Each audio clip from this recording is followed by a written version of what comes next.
저희가 이제 그 창조 시리즈로 계속해서 말씀을 보고 있는데 이번 주 다음 주 정도면 말씀이 어느 정도 정리될 것 같습니다. 아, 하나님께서 여자의 후손으로 이 땅 가운데 오셔서 저희를 구원하시고 또 이 귀한 생명의 복음을 모든 민족 가운데 증거해 주시기를 원하시는 것, 그것이 성경 전체 흐르는 내용이다 그랬었죠. 지난주에 이어서 저희가 그 귀한 사명을 교회들에게 허락하시고 또 그 귀한 사명을 감당하는 사람들을 세우셨죠. 특별히 바울의 사역을 통해서 하나님께서 교회를 향한 그 꿈과 또 하나님께서 성도들을 통해서 이루시고자 하는 하나님의 나라를 저희가 깨닫게 됩니다. 바울의 그 사역을 한번 보면요, 바울이 1차, 2차, 3차 선교행을 끝내고 로마로 가죠. 죄인의 모습처럼 가는 그 길도 성령님께서 그렇게 갈 걸 말씀하셨어요. 자, 그래서 60년에서 62년까지 로마의 가택연금 상태로 2년 동안 그렇게 있었다 그랬었죠. 그것이 사도행전 28장의 마지막 부분이에요. 사도행전 28장이 로마에서 2년 동안 가택연금 상태에서 그래서 찾아오는 모든 사람들에게 복음을 전하였다 하는 것으로 끝이 났죠. 그 후부터 지금까지가 결국 그 이후에, 바울 이후에 하나님께서 하나님의 그 성도들과 교회들을 통해서 어떻게 나머지 부분 로마 이후에 이 복음이 어떻게 다른 지역에 전파되는지, 사도행전 1장 8절 말씀처럼 땅끝까지 복음이 어떻게 전파되는지를 보고 있는 것이 저희가 교회의 역사죠. 저희 교회의 역사에 저희는 마지막 부분을 감당하고 있는 그런 성도들입니다. 저희가 이런 이 사도행전적인 세계관을 가져야 저희가 어디에 서 있고 무엇을 해야 하는지, 또 어떻게 저희가 비록 한 지역에서 교회를 섬기고 있지만 저희가 어떤 부분을 감당하고 있고 또 어떻게 이것을 감당해야 할지 큰 그림이 그려지죠. 그러게 이것이 저희들의 이 말씀을 대하고 또 말씀이 삶에 어떻게 적용되는지 하는 아주 중요한 부분입니다. 62년에 투옥되고 63년부터 67년까지 잠시 풀려납니다. 그래서 4차 선교여행을 떠나죠. 저희가 지난주에 이어서 4차 선교여행의 부분들을 좀 이제 보려고 합니다. 3차 여행을 마치고 바울이 3차 때까지 이 서신서를 기록하죠. 그 서신서가 처음에 갈라디아서, 그 다음에 데살로니가 전후서, 3차 때 고린도 전후서, 로마서를 기록하고 로마 감옥에 갇혀서 4편의 옥중서신을 기록했다 그랬어요. 자, 그러면서 저희가 지난주에 옥중서신의 내용이 다 똑같은 내용이라 그랬어요. 교회들마다 다양한 사람들이 다양한 배경을 갖고 있기 때문에 이 갈등이 있죠. 문제가 있고 다툼이 있고 나눠짐이 있고. 그런데 그 모든 것 속에서 바울은 분명하게 그 사명이 무엇인지, 믿음에 성숙한 사람들이 감당해야 할 일이 무엇인지 그것을 정리해서 말씀해 줬죠. 그것이 바로 이런 사명감이 있었어요. 에베소서 3장 7절을 보면 이 복음을 위하여 그의 능력이 역사하시는 대로 내게 주신 하나님의 은혜의 선물을 따라 내가 일꾼이 되었노라. 쉽게 이야기해서 주님의 은혜로 내가 예수 그리스도를 만나고 그 주님께서 또 복음의 귀한 사명 주셨고 그 복음이 유대인들에게만이 아니라 이방인에게까지 전파되는 것이 하나님의 뜻인 것을 알고 그 일을 맡겨주신 것, 이 모든 것이 은혜였다. 그러기에 바울이 이 땅에서 삶을 마칠 때까지 이 사명을 잃지 않았죠. 그리고 교회들에게 주는 편지도 이 사명을 향해 달려가라는 것이에요. 그것을 저희가 창세기 12장 그 3절 말씀이 있죠. 모든 민족 가운데 예수 그리스도로 말미암아 복을 받아야 하기 때문에 복을 전달해 주는 그 귀한 사명이 교회들에게 있다는 것이죠. 꼭 교회를 통해서, 성도들을 통해서 이 일을 이루시기를 원하신다는 것이죠. 그러기에 2000년 전에 있는 바울이나 그 에베소 성도들이나 2000년이 지난 저희 이 뉴욕에서 섬기는 기쁜 우리 교회 성도들이나 사명은 다 똑같다는 거예요. 큰 사명은 변함이 없습니다. 예수님이 오실 때까지, 다시 오실 때까지 그 사명은 변하지 않습니다. 우리에게 주신 은사와 재능과 그 환경에 따라 섬기는 모습들이 조금 다를 뿐이죠. 바울이 63년부터 67년까지 3차, 4차 선교 여행을 했다 그랬었죠. 그동안 사역지들 로마 감옥에 2년 동안 가택연금 상태에 있었기 때문에 가보지 못했던 그동안 교회들이 어떻게 또 성장하고 있나 위로하고 격려하고 도전을 주기 위한 것과 로마서 마지막 부분에 뭐라고 기록이 되어 있었습니까? 어디까지 가보고 싶었다고요? 로마에서 서바나까지 가기를 원했다 그랬어요. 로마에 들렸다가 3차 선교여행 마치면 이제 다음 목적지는 로마인데 로마가 최종 목적지가 아니라 어디까지요? 서바나까지 가고 싶다 그랬어요. 그래서 로마까지 갔잖아요. 로마에 2년 있다가 이제 저희가 성경에는 자세히 그런 내용이 기록이 되어 있지 않습니다. 이 4차 여행 63년부터 67년에 대한 기록은 자세하게 나와 있지 않아요. 그렇지만 저희가 서신서 곳곳에 나와 있는 흔적들을 통해서 이렇게 움직였구나 하는 것을 흔적을 찾아볼 수 있어요. 왜냐하면 로마서 그 마지막 부분에 15장에 로마를 거쳐서 서바나 스페인까지 가고 싶었다고 기록이 되어 있죠. 그러기에 로마에서 풀려난 이후에 스페인을 갔었을 것이다 하고 저희가 보는 것이에요. 자, 그 지역에 이렇게 보면요, 스페인까지 지금 흐리게 되어 있는 것이 지중해고요. 그 다음에 유럽에 좀 진하게 되어 있는 부분이 바울이 4차 때 움직였던 그런 지역들이에요. 스페인을 갔을 것이고 다시 지중해를 따라서 그레데와 에베소 지역과 그 다음에 마게도냐 빌립보와 그 다음에 아덴과 고린도 지역을 거쳐서 맨 마지막에 니카폴리스에서 다시 붙잡혀서 로마로 가서 2차 투옥됐을 거다. 저희가 이렇게 보는 거예요. 저 지역을 63년부터 67년 동안 저 지역을 여행했다는 거예요. 왜 그러냐 하면요, 이제 근거가 되는 성경 구절이에요. 한 곳에 다 기록이 되어 있지 않고 바울이 여행을 이렇게 했다는 것을 이렇게 남겨져 있어요. 로마서 15장 22절 23절 우리 한번 같이 읽어볼까요? 시작. 그러므로 또한 내가 너희에게 가리하는 곳이 여러 번 막혔더니 이제는 이 지방에 일할 곳이 없고 여러 해 전부터 언제든지 서방으로 갈 때 너희에게 가려는 원이 있었으니. 자, 지금 3차 선교여행을 마치는 과정이에요. 3차 선교여행을 마칠 때 고린도에서 이제 어딜 갈 거라고요? 로마에 갈 거라는 얘기예요. 자, 이 3차 여행이 마치면 내가 로마를 가고 싶었는데 그동안 막혀서 못 갔다가 이제 성령님이 허락하시면 로마를 가겠다. 그런데 로마가 최종 목적지가 아니라 뭐라고 되어 있습니까? 23절에 언제든지 서바나로 갈 때 너희에게 가려는 원이 있었으니. 거기를 지쳐서 꼭 어디까지 가야 된다고요? 스페인까지. 왜 스페인까지 바울이 가려고 합니까? 이 복음이 어디까지 전달돼야 되니까요. 땅끝까지. 그런데 2000년 전에는 땅끝을 어디까지 봤던 거예요? 스페인까지.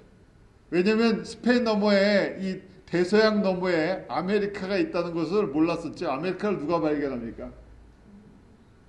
예? 아메리카를 누가, 콜럼버스가 발견했나요? 아메리카를 누가, 마젤란이 발견했어요? 예? 자, 그것도 중세 1500년 경에 1400년, 1500년 이때 발견을 했으니까요. 자, 그 전까지는 지금 바울 때는요, 이 스페인 너머에 나라가 있다고 생각을 못하죠. 그러니까 스페인이 땅끝이었어요. 갈 수 있는 배를 타든 무슨 여행을 해서 갈 수 있는 최끝이 스페인이었기 때문에 스페인까지 복음이 전파되어야 된다고 이렇게 생각했던 거예요. 자, 그러기에 바울이 4차 여행 때 스페인까지, 서바나까지 갔다. 그리고 나서 디모데전서 1장 3절에 디모데에게 이렇게 편지를 합니다. 우리 디모데전서 1장 3절 한번 같이 읽어볼까요? 시작. 내가 마게도냐로 갈 때 너를 권하여 에베소에 머물라 한 것은 어떤 사람들을 명하여 다른 교훈을 가르치지 말며. 디모데 전서는 한 64년경에 기록됐다고 이제 학자들이 그렇게 이야기를 해요. 그 주후 64년. 바울이 지금 62년까지 감옥에 있었고 63년부터 여행을 하고 있죠. 64년쯤이라고 하는데 지금 어딜 간다고요? 바울이 내가 할 때 나는 바울이죠. 내가 지금 마게도냐로 갈 때라고 있으니까 지금 그리스 북쪽에 마게도냐, 또 마게도냐 하면 대표적인 그 도시 교회가 어디에 있죠? 빌립보. 마게도냐 하면 빌립보 교회를 이야기해요. 거기를 갈 때 너를 권하여 그랬으니까 너가 누구겠습니까? 디모데예요. 같이 가다가 디모데에게 너는 어디에 있으라고요? 에베소에 좀 머물러 있으라 그랬던 거예요. 왜냐하면 에베소 교회에 문제가 있어서 거기서 목회를 하는 얘기. 계속 남아서 가리키면서 교인들을 인도하고 그 안에 장로들과 집사들을 잘 세워서 잘 지도자들을 양육하라고 잡을 줬어요. 목회하라고요. 왜냐하면 바울은 한 군데 계속 있을 수가 없기 때문에 디모데에게 이렇게 했죠. 그래서 저희가 이 내용을 디모데 전서를 보니까 바울이 지금 에베소에서 마게도냐로 가고 있구나 하는 것을 알게 됐어요. 또 디모데 후서 이번에는 4장 13절에 보면요. 드로아도 갔다는 것을 알게 돼요. 디모데 후서 4장 13절 한번 같이 볼까요? 시작. 내가 올 때 내가 드로아 가보의 집에 둔 겉옷을 가지고 오고 또 책은 특별히 가죽 종이에 쓴 것을 가져오라. 디모데 후서 4장 13절인데 마지막 부분이에요. 디모데 후서는 67년경 바울이 이제 로마 감옥에 2차 투옥됐을 때 그때 기록됐을 거다라고 봐요. 근데 지금 뭐라고 얘기합니까? 올 때 내가 드로아에 가보라는 사람의 집에 겉옷을 놔두고 왔다는 얘기예요. 그 겉옷 좀 갖다 달라는 부탁을 지금 하고 있어요. 그래서 저희가 이 4차 63년부터 67년 두 번째 감옥에 들어가기 전까지 이 드로아 지역을 갔었구나 하는 것을 알게 돼요. 드로아는 어디에 있습니까? 에베소 북쪽에 있어요. 지도를 한번 봐야 되겠죠.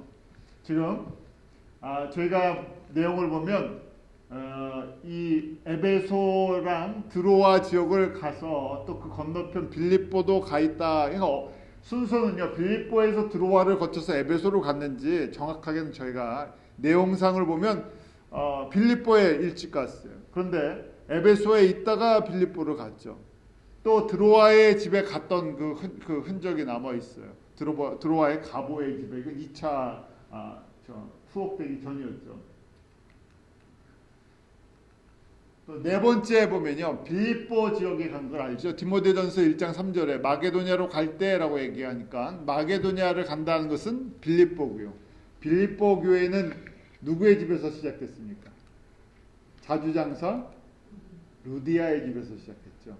자, 그 지역 특별히 바울이 사랑하는 바울을 참 위에서 수고와 헌신을 많이 했던 교회가 빌립보 교회죠. 또 디모데후서 4장 20절에 보면 밀레도에 또 지나간 것을 저희가 알게 돼요. 밀레도는 어떤 곳이었죠? 바울이 무엇을 했던 곳입니까? 에베소 장로를 초청해서 고별 연설을 했던 3차 여행 마지막 때 잠깐 들려서 거기서 고별 연설을 하죠. 자, 디모데후서 4장 20절에 보면 이렇게 기록이 되어 있어요. 에라스도는 고린도에 머물렀고 드로비모는 병듦으로 밀레도에 두었노니, 그러니까 같이 동행하다가 밀레도에 두었다는 얘기죠. 그러니까 거기를 지나갔다고 보는 거예요. 디도서 1장 5절의 말씀을 보면 또 그레데도 지나간 것을 알게 돼요. 디도서 1장 5절 한번 같이 읽어볼까요? 시작. 내가 너를 그레데에 떨어뜨려 둔 이유는 부족한 일을 바로잡고 나의 명한대로 각 성의 장로들을 세우게 하려 함이니. 디도를 어디에 내려놨다고요? 그레데 섬에요. 그레데에서 목회하라고 좀 거기 교회를 든든히 세우라고 그레데에 남겨뒀다는 얘기예요. 거기 같이 갔었는데요. 그래서 그 그레데에 그 방문을 한 걸 알게 되는데 그레데는 디도의 고향이에요. 그 디도나 디모데 전후서를 저희가 목회 서신이라 그러죠. 그 바울 대신 그곳에서 목회를 하도록 바울의 정말 오른팔과 왼팔 같은 귀한 제자들을 그곳에 남겨둔 것이에요. 자, 마지막으로요. 저희가 디도서 3장 12절에 보면 니고볼리라는 곳이 나와요. 한국말로 니고볼리라고 하는데 니코폴리스라고 영어로 되어 있죠. 한번 같이 읽겠습니다. 시작. 내가 아데마나 두기고를 내게 보내리니 그때 내가 급히 니고볼리로 내게 오라. 내가 거기서 과동하기로 작정하였노라. 디도서의 내용을 보니까 지금 디도서는요 66년경에 기록됐다고 저희가 봐요. 그러니까 지금 64년에 디모데 전서, 66년에 디도서, 67년에 디모데 후서가 마지막 서신서예요. 그런데 지금 디도서 맨 마지막에 보면 아데마나 두기고를 내게 보내리니 하고 디도에게 보낼 얘기죠. 그레데에 보낸다는 얘기예요. 그때 내가 급히 니고볼리로 내게 오라. 지금 바울이 어디에 있다는 얘기예요? 니고볼리에 있는데 지금 디도에게 나한테 좀 빨리 와라 하는 거예요. 내가 지금 아데마나 두기고를 너한테 보내면 그 사람이 거기 있으면 그 사람들이 오면 거기를 교회를 맡겨놓고 너는 나에게로 좀 와라 하는 얘기예요. 왜냐하면 내가 어디서요? 니고볼리에서 과동이라는 것이 겨울을 지내기로 결정을 했다는 얘기예요. 내가 겨울 동안에는 니고볼리에서 안 움직이려고 하니까 그동안에 그레데에 있는 이 디도에게 좀 낮에 와서 만나라 하는 그런 이야기. 그러기에 저희가 니고볼리가 사처 여행의 마지막 지역이 아닐까라고 봐요. 이곳에서 바울이 다시 붙잡혀서 로마 감옥으로 그때는 이송되고요. 그때 이제 진짜 감옥에 들어갔죠. 그리고 거기서 68년에 순교하였다고 봐요. 베드로도 마찬가지예요. 그 시점에요. 자, 이 지역이에요. 이 지역 저희가 스페인과 그 다음에 그 그레데가 그리스 밑에 있는 섬이죠. 그레데의 섬이죠. 그리고 그 옆에 이제 건너가서 에베소 그 밑에 밀레도, 에베소, 드로아, 빌립보 그리고 니고볼리 이런 지역, 그 지역을 저희가 쭉 여행을 한 것을 보게 돼요. 참 대단한 것이죠. 복음의 열정이 대단합니다. 지금 같은 시대에도요, 저기를 배 타고 뭐 도보로 뭐 기차로 뭐 자동차로 저 넓은 지역을 여행하라 그래도요 쉽지가 않아요. 지금도 쉽지 않은 그런 여정인데요. 몇 년 동안 그 위험한 곳을 무슨 지금처럼 편한 시설이 있는 것이 아니라 복음을 전하는 그 열정을 가지고 다니면서 때를 얻든지 못 얻든지 복음 전하고 제자 양육해주고 교회들 방문하고 위로하고 도전 주고. 그런데 도전 주는 메시지는 다 똑같은 메시지죠. 서신서의 결론과 같은 것이고요. 서신서의 적용 부분이에요. 가기 전에 항상 아니면 다녀온 후에 이렇게 해야 한다고 강조하는 부분들이죠. 바울의 삶을 통해서 강조되는 부분이고요. 성령님께서 그렇게 교회들에게 주시는 메시지. 어느 교회나 결국 메시지는 동일해요. 저희가 조금 전에 보았던 것처럼 에베소 교회만 문제가 있었던 것이 아니라 에베소 교회에 그렇게 많이 관심과 애정과 열정을 가지고 사역하던 곳이죠. 선교센터가 있던 곳이고 그 사명을 감당하던 곳이에요. 그러기에 다시 한번 사명, 왜 우리가 존재하는지에 대해서, 왜 우리가 이렇게 훈련을 받았는지에 대해서 또 강조해 주는 거예요. 문제 자체를 해결하려고 하는 것이 아니라 다른 거 각자 우리의 은사도 다르고 섬기는 모습도 다르고 다 다른데 목적은 같다는 거예요. 사명은 같다는 거예요. 그 사명이 무엇입니까? 그 사명이 9절에 나오잖아요. 에베소 3장 9절이요. 같이 읽어볼까요? 시작. 영원부터 만물을 창조하시는 하나님 속에 감추었던 비밀의 경륜이 어떤 것을 드러내게 하려 하십니다. 감추었던 하나님의 구원의 비밀, 그리스도 예수를 통해서 우리에게 하나님의 구원의 그 문을 활짝 열어주셨는데 그게 감추었던 것을 예수님을 통해서 그것이 활짝 드러났다는 얘기예요. 그런데 예수님을 알고 보니까 이것이 유대인들만 하나님의 자녀가 아니라 그 예수님 안에는 모든 민족 가운데 있는 하나님의 자녀들을 다 살리는 것이라는 얘기예요. 그런데 또 저 사이에 보니까 유대인들이 먼저 살아나는 것이 아니라 누가 먼저 살아난다? 이방인들이 먼저 살아난다. 바울이 이것을 그리스도의 비밀이다, 하나님의 경륜이다, 하나님의 뜻이다 하는 것을 그걸 강조하다. 이걸 알기 때문에 바울이 어디에요? 예루살렘에 머물러 있지 않고 지금 생명을 무릅쓰고 이 전 세계를 누비고 있는 거죠. 그래서 이 일을 누구 보고요? 각 교회들에게 이 일을 하는데 너희들도 전심전력하라 하는 것이. 그것을 위해서 성경을 가르쳐주는 거죠. 하나님의 말씀이 그렇다는 것, 구원의 비밀, 그리스도의 신비가 이런 내용을 담고 있다고요.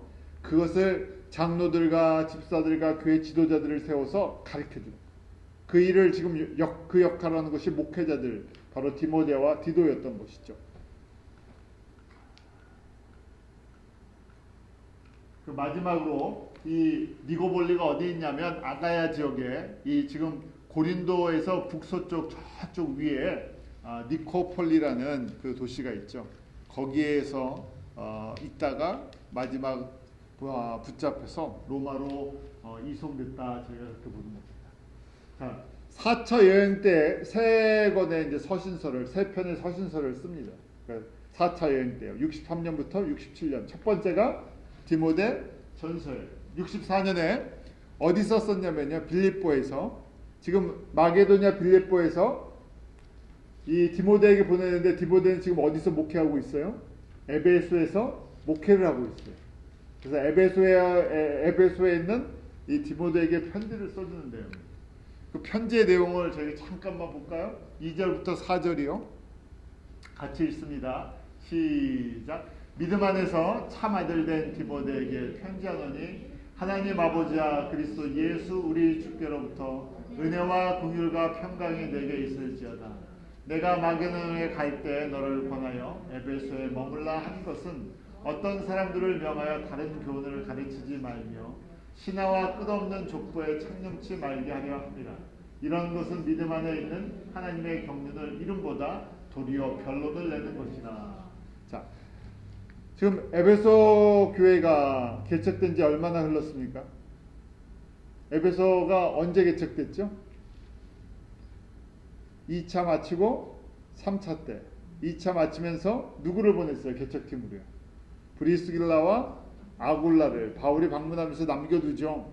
그래서 3차 사역이 시작되는데 3차 선교여행은 언제입니까? 그럼요. 1차는 46년에서 48년, 49년은 총회, 50년에서 52년은 2차, 53년부터 57년. 이 교회는 53년쯤 세워진 교회죠. 53년이다 하고 봤을 때는 이제 10년, 11년이 지났어요.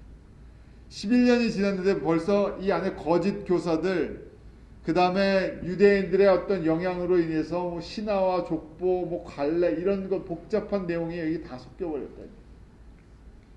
지금도 이렇게 시대가 빠른데요. 옛날에는 시간도 느리고 굉장히 천천히 움직이는 것처럼 보이는데 10년이 지나니까요. 교회가 변질됐다. 바울이 몇 년을 사역했는데 여기서요. 3년을 사역했는데. 그러니까 쉽게 변하는 게 교회와 성도들이 변화되기도 쉽고요. 또 금세 사람들의 귀가 얇다 그러죠. 금세 또 이상한 걸 들어요. 그럼 이 교회 안에도 문제가 뭐냐면 다른 교훈을 가르친다고 돼 있어요. 예수 그리스도의 십자가의 복음 외에 다른 교훈이 이 안에 또 차기 시작했다.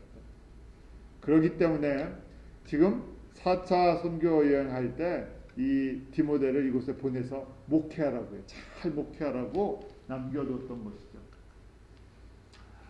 그 다음에는요. 66년에 디도서를 저희가 기록했다고 봐요. 이제 4차 여행의 거의 마지막 부분입니다. 디도서 1장 4절 5절 같이 한번 읽어볼까요? 디도서 1장 4절 5절 같이 읽습니다. 시작. 같은 믿음을 따라된 나의 참 아들 디도에게 편지하노니 하나님 아버지와 그리스도 예수 우리 구주로조차 은혜와 평강이 내게 있을지어다. 내가 너를 그레데에 떨어뜨렸던 이유는 부족한 일을 바로잡고 나의 명한 대로 각성의 장로들을 세우게 하려 함이니. 제가 대표적으로 목회서신이라고 이야기하죠. 어떻게 교회를 다스릴 것인가. 그 중에 어떻게 어떤 사람들을 장로로 집사로 세울 것인가. 어떤 사람들이 교회 지도자의 그 자격이 있나 하는 것이죠. 가정이나 자녀나 그 또 성도들 간의 관계 속에서 본이 될 만한 사람, 덕을 끼치는 사람이죠. 사람들을 세울 수 있는, 그 사람들에게 믿음의 이 본이 될 수 있는 사람들을 잘 세워야 한다는 것이었어요. 그런데 지금 보니까 그레데에 남겨둔 것은 뭐냐? 부족한 일이라고 돼 있죠. 그 교회도 연약한 부분들이 있었다는 얘기죠. 그래서 디도를 목회자로 세워놨어요.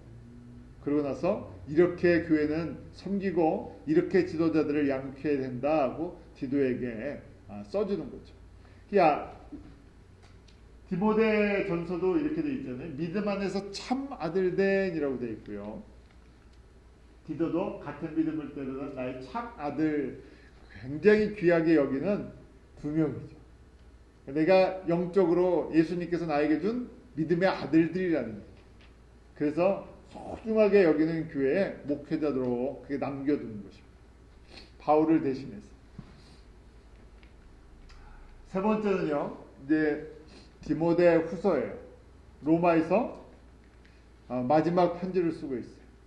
여러분들이 디모데 후서는 읽으면요, 바울의 사명과 바울의 신앙관과 또 바울의 인생관과 마지막 또 인간적인 모습도 다 이 안에 있어요. 그 어떻게 보면 그동안의 그 인간적인 모습을 거의 잘 나타내지 않았는데요. 디모데 후서에는 바울의 인간적인 모습을 잘 보여주고 있어요. 그래서 이 안에 감동이 있어요. 노 사도가 이제 곧 자기의 생명이 끝나는 것을 지금 알고 있어요. 얼마 남지 않은 삶이죠. 바울을 저희가 보면서요, 지금 저희가 이 4차 여행을 생각하는데 바울이 4차 여행을 시작할 때 63년이라고 그랬죠. 바울이 그럼 몇 살 정도 됐습니까? 빨리 계산하면요. 65년을 기준으로 잡죠. 65년. 그럼 몇 년에 태어났죠, 바울이요? 바울이 몇 년에 태어났죠? 바울이 그럼 다시 하나씩 하죠. 바울이 5년에 태어났어요. 5년 주. 그러니까 다메섹에서 예수님을 만날 때가 몇 살이었어요? 35년에 30살이었어요. 35년에 30살이었어요. 그래서 지금 65년이 됐으니까 몇 살이 됐어요? 60살. 뭐 지금이야 60 한갑이 요새는 청춘이신데 60이면 청춘인데요. 저 시대는 2000년 전에 60이면요. 노인이에요, 노인. 지금의 60세가 아니라 저때 60세면요. 뭐 지금으로 얘기하면 80 이렇게 됐을 때죠. 그런데도 지금 뭘 하고 계세요? 선교 여행을 하고 있는. 마지막 그 남은 삶을 불태우면서 선교 여행을 지금 60세 지금 선교 여행을 60대가 되면서요. 59세부터 지금 한 2세, 3세까지 마지막 있는 힘을 다해서 지금 선교 여행을 가요. 그러면서 자신의 그 영적인 아들들을 에베소나 그레데에 남겨두면서 거기서 목회하고 있어 하는 거예요. 그리고 이제 자기의 마지막 삶이 이제 얼마 남지 않은 시점이에요. 왜냐하면 67년이니까요. 몇 세가 됐습니까? 62세나 한 3세쯤 됐을 거예요. 이제 자기의 생명이 다 됐어요. 그래서 디모데에게 편지를 쓰죠. 그 디모데에게 편지를 쓰면서요, 이 마지막 자기의 유언과 같은 것, 자신이 달려온 인생에 대한 모든 고백을 다 해요. 그래서 특별히 사랑하는 디모데에게 이걸 디모데후서 4장의 앞부분은 이게 마지막 사명에 대한 목회자로서의 명령과 이 도전이죠. 한번 2절부터 우리 같이 한번 읽어볼까요? 시작. 너는 말씀을 전파하라. 때를 얻든지 못 얻든지 항상 힘쓰라. 범사에 오래 참음과 가르침으로 경책하며 경계하며 권하라. 때가 이르니 사람이 다른 교훈을 받지 아니하며 기가 가려서 자기의 사욕을 늦출 스승을 또 그 길을 진리에서 돌이켜 허탄한 이야기를 좇으리라. 예, 거기까지. 지금 바울이 디모데에게 마지막 유언과 같은, 그런데 이 영적인 눈이 다 떠지면서요, 디모데가 사역하는 그 시점에 교회들을 보고 있는 거예요. 그런데 어떻다고요? 사람들이 그 시대만 해서 벌써 사람들이 바른 교훈을 받지를 아니하고, 성도들이요, 자기 기가 가려워서 자기 사역을 위해서 스승을, 내 길을 좀 긁어줄 그런 스승을 좋아한다는 얘기. 어떻게 보면 이게 사람의 심리 같아요. 사람의 이 속성 같습니다. 2000년 전에도요, 예수님을 믿고 나서 사람들이 지금 그 표현이 그런 거예요. 귀가 가려워서 자기의 이 가려운 부분을 살살살살 긁어주는 설교를 좋아한다니. 교인들이 점점 어떤 걸 좋아하냐? 내가 좀 답답해하는 부분을 긁어주면 뭐라고 얘기한다고요? 은혜 받았다 그래요. 그 다음 내 귀가 가려운데 딴 데를 긁어주면 어떻게 돼요? 재미가 없다 그러죠. 이것이 마지막 때 이제 더 심해질 것을 저희들에게 말씀해요. 마지막 때가 될수록 사람들이 자기를 위해서 좋은, 자기에 필요한 얘기를 해주는 얘기를 좋아한다는 거죠. 교회에서. 가만히 보면 점점 목회자들에 대한 도전이고요. 또 교회들에 대한 도전. 저희가 그런 시대에 살고 있지 않습니까? 인터넷을 열면요, 정말 엄청난 양의 설교나 세미나나 동영상이 다니고 있어요. 그래서 사람들이 이게 그냥 영어로 하면 가베진지 쓰레기인지 뭐 냄새가 나는지 뭐 이게 말장난인지 뭐 그런 거 관심 없고요. 제일 중요한 건 이 재미있냐 재미가 없냐, 내한테 재미있냐 재미있지 않냐, 나한테 유익이 있냐 없냐, 거기에 관심이 있죠. 그 다음에 진짜 복음은 힘들어서 안 들으려고 해요. 저희도 그렇잖아요. 이런 성경 공부 딱딱해갖고요, 이거 들을 사람이 별로 없어요. 이거 들으시는 분이 대단하신 거예요.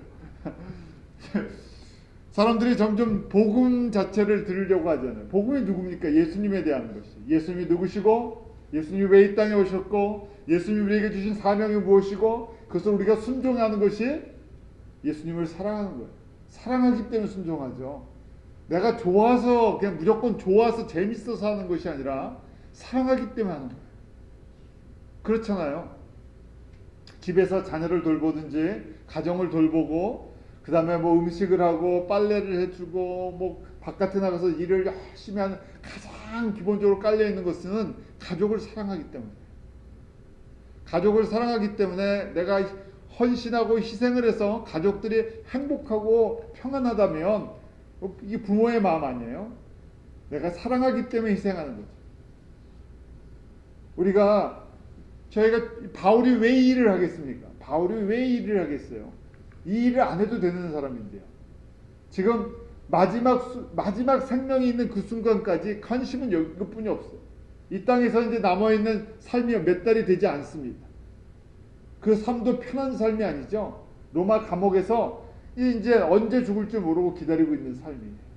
그런데 자신의 문제를 돌아보는 것이 아니라 이제 내가 걸어간 이 길을 따라올 디모데에게 똑같은 얘기를 해줘요.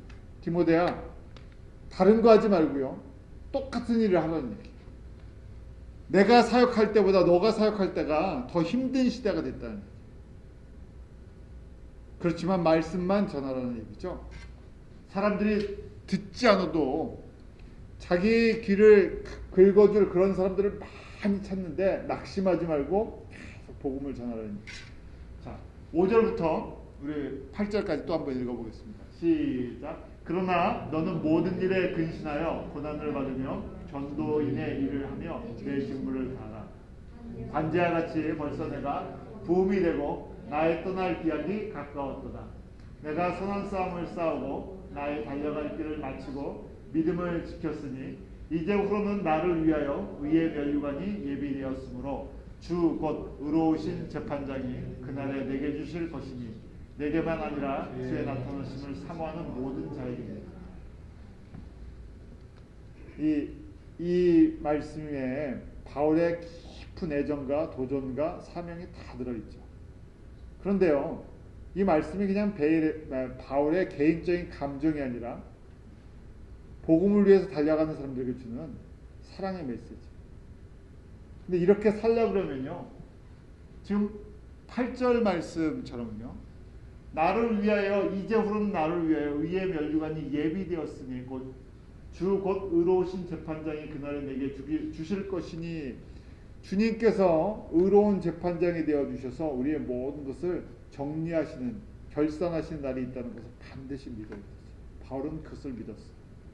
이 땅에서 상급을 받기 위한 것이 아니라 주님 나라에 들어가서 분명히 주님께서 이 모든 것을 결산하시고 의로운 재판관이 되어 주셔서 마지막 때에 이걸 정리를 하셔서 면류관과 기업을 주실 걸 알고 있었어요. 이 땅의 기업을 다 포기하면서까지 달려가는 길이었죠. 그런데 저희는요, 여기에 대한 확신이 있냐 없냐는 데부터 다시 시작해요. 복음을 알고 나서 내가 하늘의 기업에 대한 그 믿음이 있냐 없냐는 것이 우리의 인생을 바꿔버려요. 어떻게 보면요, 예수 그리스도를 믿고 여기에 대한 확신이 없으면 인생이 바뀌질 않아요. 예수님을 믿고도 세상 사람들과 가치관이 똑같죠. 삶의 모습도 큰 차이가 별로 없습니다. 그런데 지금 디모데후서 4장 8절 바울이 마지막 남기는 메시지, 나만 이렇게 믿음의 경주를 마치고 상을 받는 것이 아니라 디모데야, 내가 너를 사랑하는데 너도 이 상 받기를 꼭 원한다. 바울의 마지막 서신서지만 이건 다시 저희들에게 주는 도전이죠. 바울을 이어서 이제 이방인의 이 숫자를 채우는 복음 농사를 짓는 교회들과 성도들에게 주시는 메시지. 이 길을 걷는 사람들이 많지 않을 테지만 이 길을 걷는 사람들은 바울과 함께 영광의 자리에 들어가는 확신을 가지고 저희들에게 주시는 메시지.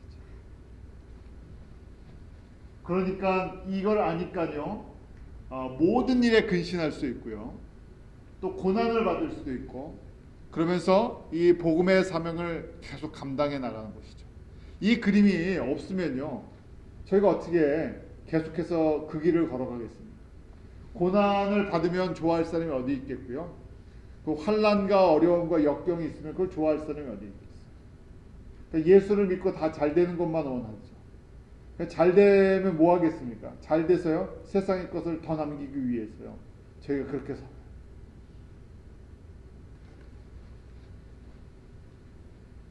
바울이 이 전하는 마지막 메시지, 지금 이 디모데후서 4장 1절부터 8절까지가 마지막 영적인 유언의 메시지. 그런데 마지막 시대가 되면 이것이 더 심해질 걸 이야기합니다. 사람들이 점점 이 길을 가지 않으려고 하죠. 이 길을 가는 척하면서요, 다 다른 욕심이 있다는 얘기죠. 주 70년 이후에 변화된 것을 한번 보겠습니다. 바울이, 이게 하나님의 계획이세요. 하나님의 섭리세요. 바울이 68년, 68년에 순교를 합니다. 그러면서요, 이 복음은 어디서 사라져 버립니까? 유대인에게서 사라져 버려요. 바울은 어떤 의미로 보면 마지막 유대인으로서 복음을 위해 달려갔던 그런 유대인 헌신자였어요. 그런데 이 복음은 유대인에게서 유대인으로 전달되는 게 끝이 아니라 유대인에게서 누구에게요? 디아스포라 유대인들에게. 디아스포라 유대인을 통해서 어디로요?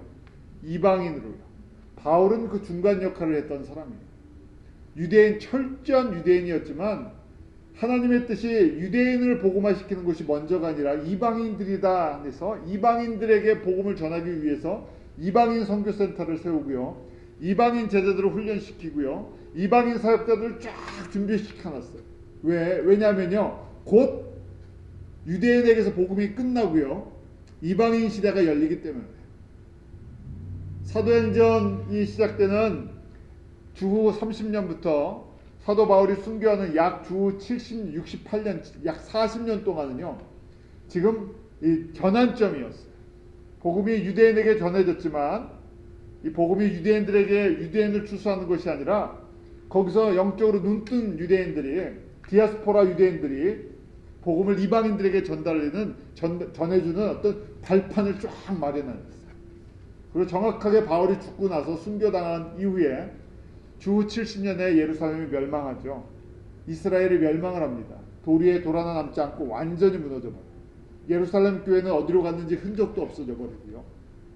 물론 그 옆으로 좀 옮겨가서 조금 남아 있지만 찾아볼 수가 없죠. 더 이상 어떤 성경의 근거도 있지도 않고요. 흩어져 버렸어요. 그러고 나서는 저희가 잘 아는 대로 주 1세기부터 4세기까지 카타콤 교회 시대죠. 지하 교회 시대. 완전히 지하로 다 들어가 버렸어요. 엄청난 이 고통과 환란의 시대죠.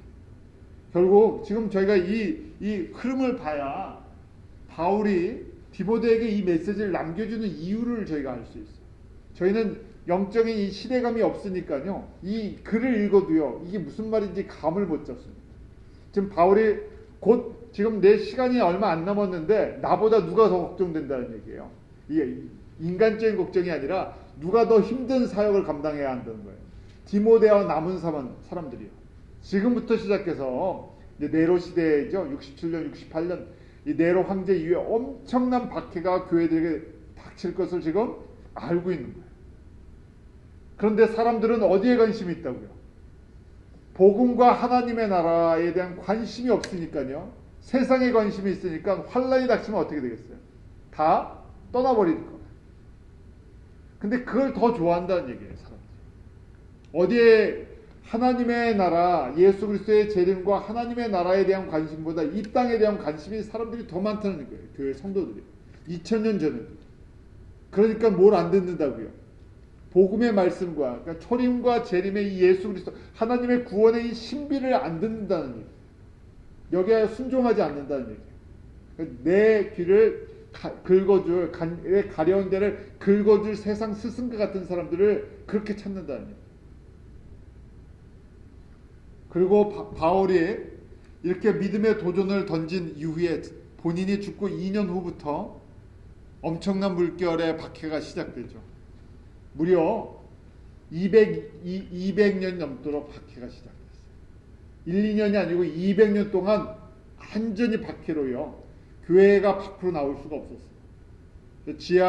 지하 동굴에서 무덤에서 저희가 아는 것처럼 이 물고기 표시로 성도들이 내가 성도인 것을 말로 못하고요. 물고기 표시로 그걸 쓰면서 익투스를 쓰면서요. 그렇게 자기의 신앙 고백을 하면서 수많은 사람들이 순교자로서 살아갔어요. 왜냐하면 그렇게 역사가 저희들한테 증거해 주잖아요. 그리고 313년 기독교가 콘스탄틴에 의해서 공인이 돼요. 인정을 받아요. 그때까지 엄청난 양의 피를 흘립니다. 그런데 그때 가장 복음이 강할 때였어요. 왜냐하면 그때의 메시지는 무슨 메시지겠어요? 한번 생각을 해보세요. 1세기부터 저 70년 이후에부터 300년까지 로마의 지하를 싹 깔은 거예요.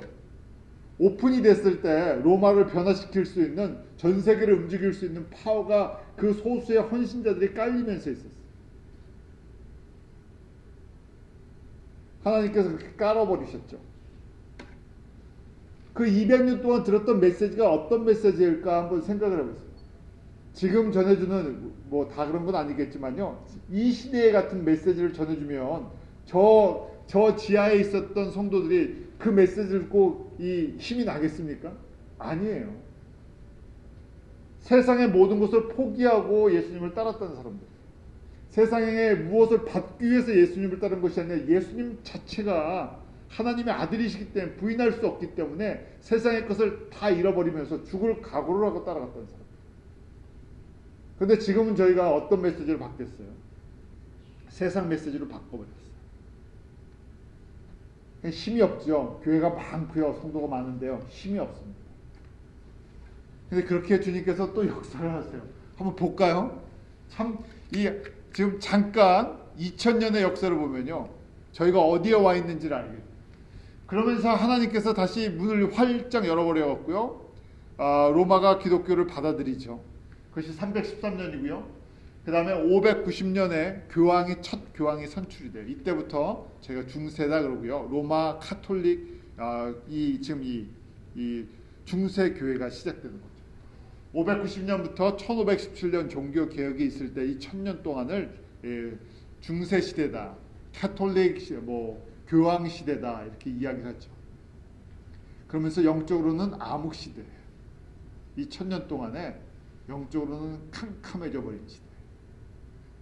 그러고 나서 1517년에 종교개혁이 있으면서 다시 복음에 눈을 뜨기 시작했어요. 그런데 이 종교개혁자들은 선교에 대한 이 개념이 약했습니다. 믿음으로 다시 이 말씀으로 돌아가자 하는 것은 깨달았는데요. 이 복음이 모든 민족 가운데 증거된다는 것을 알지 잘 못했어요. 그러면서 차근차근 선교운동이 17세기, 18세기 일어나면서 쭉 전달됐는데요. 놀라운 것은요. 17세기, 1700년, 18세기에 전 세계 인구가 5억 분이 되지 않았어요. 그리고 100년 지나서 2배가 됩니다. 10억이요. 1800에서 1900년 또 10년이 100년이 흘러서 20억이 됐어요. 세상이 전 세계 인구가요. 그런데 1900년부터 2000년도까지는 몇 배가 됐습니까? 20억에서 70억, 3배가 넘어버렸어요. 엄청난 인구의 폭발적인 증거가 일어났어요. 그러면서요, 1900년부터 일어났던 운동이, 기독교 운동 중에서 대표적인 운동이 무엇입니까? 오순절 성령 운동이 일어났어요. 그러니까 사람도 전 세계에 폭발적으로 증가하고요. 성령님께서도 한 1900년 동안 성령님께서 역사 안 하신 것처럼 보이다 갑자기 은사가 나타나면서 갑자기 함께 사람들이 폭발적으로 일어날 때 성령님의 역사도 일어나고요. 과학도 발달되고 기술도 발달되고 문명도 갑자기 급속도로 발달되면서요. 사람들이 퍼져나가요. 왜 그럴까 하면요.